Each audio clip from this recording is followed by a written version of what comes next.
मित्रों, मैं विवेक और आज की बात डॉक्टर भीमराव अंबेडकर के ऊपर। जैसा कि हम लोग को विदित है कि आज 14 अप्रैल है और आज डॉक्टर भीमराव अंबेडकर साहब की जयंती का दिन है। तो सबसे पहले डॉक्टर भीमराव अंबेडकर की जयंती की ढेर सारी शुभकामनाएं। भारत के संविधान निर्माता डॉक्टर अंबेडकर साहब का जन्म 14 अप्रैल 1891 ईस्वी को मध्य प्रदेश में हुआ था और भारतीय संविधान के जनक, भारतीय विधिवेत्ता, अर्थशास्त्री, राजनीतिज्ञ और समाज सुधारक थे। सामाजिक भेदभाव के विरुद्ध उन्होंने अभियान चलाया, दलित बौद्ध आंदोलन को प्रेरित करने का काम किया, किसानों, श्रमिकों एवं महिलाओं के अधिकारों का समर्थन किया। डॉक्टर अंबेडकर साहब ने महिलाओं के लिए भी बहुत सारा काम किया। अभी हम आपसे बात करेंगे जैसे जब इनका जन्म होता है 14 अप्रैल 1891 ईस्वी को, उस समय जो है उस समय में क्योंकि विषमताएं थी, समानता वाली चीज थी नहीं, उनके अंदर पढ़ने की इच्छा जागृत हुई कि नहीं हमको स्कूल जाना है। तो स्कूल जो है ये जाने लगे, लेकिन स्कूल जाने में एक समस्या थी कि उस समय जो है ये महार समाज से आते थे और महार समाज के लोगों को जो है पढ़ने का अधिकार नहीं था। ये सिस्टम था कि तुम पढ़ाई वगैरह नहीं कर सकते थे। लेकिन उसके लिए एक अच्छी बात यह थी कि ये इनके पिताजी सूबेदार थे। पिताजी जो है इनके सूबेदार थे। तो जब पिताजी सूबेदार थे तो फिर जो है इनको कुछ मौका मिल गया, इनको स्कूल जाने का अवसर मिल गया।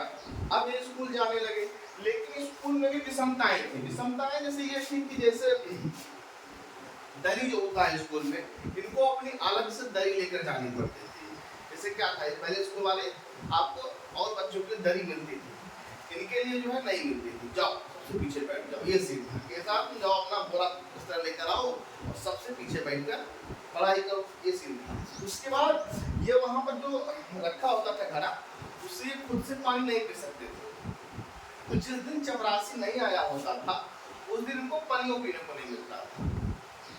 ऐसी समस्याएं थी इनके साथ। तो मतलब कुछ काफी दिन ऐसे गुजर गए कि जो है इनको पानी पीने को भी नहीं मिलता था। मुझे इस कंडीशन से निकल करके जो है भारत का संविधान लिखना कितना बड़ी बात है। ये है वो डॉक्टर अंबेडकर साहब। उसके बाद समय गुजरा, वक्त गुजरा, उसके बाद फिर 10वीं कक्षा में इनके गुरु जी थे। गुरु जी इनको एक जो है महात्मा बुद्ध की जीवनी की किताब देते हैं कि महात्मा बुद्ध की समानता वाली बात करते थे, तो किताब देते हैं। उसके बाद वही गुरु जी वहाँ के बड़ोदरा के महाराज से इनको मिलवाते हैं और उनको जो है वहाँ से अपना स्कॉलरशिप दिलवाते हैं कि बच्चा जो है जाकर विदेश पढ़े, क्योंकि इनके अंदर पढ़ने की लगन थी। तो पढ़ने की लगन को देखते हुए जो है इनको गुरुजी स्कॉलरशिप दिलवा देते हैं। उसके बाद वो कोलंबिया विश्वविद्यालय जाते हैं, वहाँ से पढ़ाई वगैरह करते हैं। उसके बाद वो लंदन स्कूल ऑफ इकोनॉमिक्स, वहाँ पर भी जो है ये पढ़ाई करते हैं। ठीक है, तो कोलंबिया विश्वविद्यालय से और उसके बाद फिर लंदन स्कूल ऑफ इकोनॉमिक्स। उसके बाद कई साल अपना पढ़ाई वगैरह पूरा करने के बाद जो है ये पुनः भारत आते हैं। तो राजा साहब से ये शर्त हुई थी कि आप आएंगे जो है जब वहाँ से, तो आप बड़ोदरा सरकार में अपना सिविल सर्वेंट की जॉब करेंगे। ऐसा मतलब सीन था, किसी आप बेसिस पे स्कॉलरशिप दिए थे कि जब बच्चा आएगा जो है तो हमारे लिए काम करेगा, सिविल सर्वेंट वाला काम करेगा। तो पढ़ाई पूरी करके अम्बेडकर साहब घर आते हैं।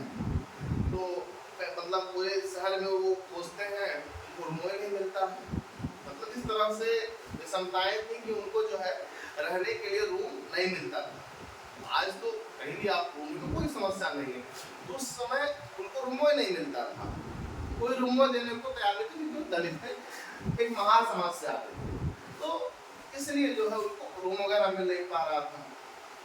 बड़ी मेहनत से एक मित्र के सहारे फिर वो गए। उसके बाद फिर बाद में मतलब तमाम उसमें जो है आप जीवनी पढ़ेंगे तो आप कुछ समझ पाएंगे। तो इस तरह की समस्याएं थी। वक्त गुजरा, समय गुजरा, उसके बाद फिर इन्होंने जो है महिलाओं के लिए ढेर सारा काम किया। आप आज के 10 साल पहले चले जाइए, 15-20 साल पहले जाइए, स्कूल में क्या था कि आगे 5-6 लड़कियां होती थी, 4-5, और पीछे सब लड़के होते थे। लड़कियां 5 स्कूल में पढ़ रही हैं और लड़के स्कूल में 20 पढ़ रहे हैं, 25 पढ़ रहे हैं, और कहीं कहीं तो मतलब लड़कियां होती ही नहीं थी। तो इन्होंने जो है महिलाओं के लिए समानता का अधिकार, समानता का अधिकार, ठीक है, इन्होंने महिलाओं के लिए ढेर सारा काम किया, श्रमिकों के लिए काम किया, किसानों के लिए काम किया, दलितों के लिए काम किया, और महिलाओं के लिए समानता का जैसे कहा था। अभी आप ज्यादा पीछे मत जाइए, आप जो भी आपको, जैसे आप आज महिलाएं नौकरी पेशे में है हर जगह, ऐसी चीजें पहले नहीं थी। ये महोदय की देन थी कि उन्होंने जो है समानता का अधिकार पर फोकस किया, उस पर संघर्ष किया, और आज जो है सबको जो है समानता का अधिकार मिल पा रहा है। तो ये से डॉक्टर भीमराव अम्बेडकर साहब, उसके बाद अपने मृत्यु के लगभग 1956 में इनकी मृत्यु होती है, और लगभग उसके 1.5 महीने पहले इन्होंने बौद्ध धर्म स्वीकार कर लिया। मतलब एक सिस्टम था कि इनके वर्ग के लोगों को जो है ये ना रहे कि मतलब कोई कंफ्यूजन ना रहे, तो उसके बाद ये अपना स्वीकार कर लेते हैं। और मुद्दे वाली बात ये थी कि अंबेडकर साहब के घर में एक बार पता चला था कि उनकी जीवनी के समय में जब वो जिंदा थे तो 8000 पुस्तकें थी, 8000 पुस्तकें, और उनके मृत्यु के समय में करीब करीब उनके पास 25,000 पुस्तकें थी। जब उनकी मृत्यु होती है तो लगभग उनके पास 25,000 पुस्तकें होती हैं। पुस्तक पढ़ने के शौकीन थे, किताबों को पढ़ते थे, किताबों को लिखा भी। तो ये थे डॉक्टर भीमराव अम्बेडकर साहब, अर्थशास्त्री, राजनीति के समाज सुधारक, सामाजिक भेदभाव के विरुद्ध उन्होंने अभियान किया, दलित बौद्ध आंदोलन को प्रेरित किया, किसानों, श्रमिकों, महिलाओं के अधिकारों का समर्थन किया। पिताजी सूबेदार थे तो इनको पढ़ाई का बड़ा अवसर मिल गया। उसके बाद क्या था कि महार समाज से आते थे, क्योंकि शुरू में इनको शिक्षा नहीं मिल पा रही थी, उन्होंने काफी इसके लिए संघर्ष किया। समय गुजरा, वक्त गुजरा, फिर क्या होता है, बड़ोदरा स्कूल, बड़ोदरा के महाराज के द्वारा स्कॉलरशिप मिलती है, बाहर जाते हैं और अपना पढ़ाई वढ़ाई करके फिर देश में आते हैं। देश में फिर वही असमानताएं थी, फिर उन्होंने उसके लिए संघर्ष किया, दलितों के लिए काम किया, महिलाओं के लिए काम किया। मतलब महिलाओं के लिए तो बहुत सारा इन्होंने काम किया है, उसको भूला नहीं जा सकता है।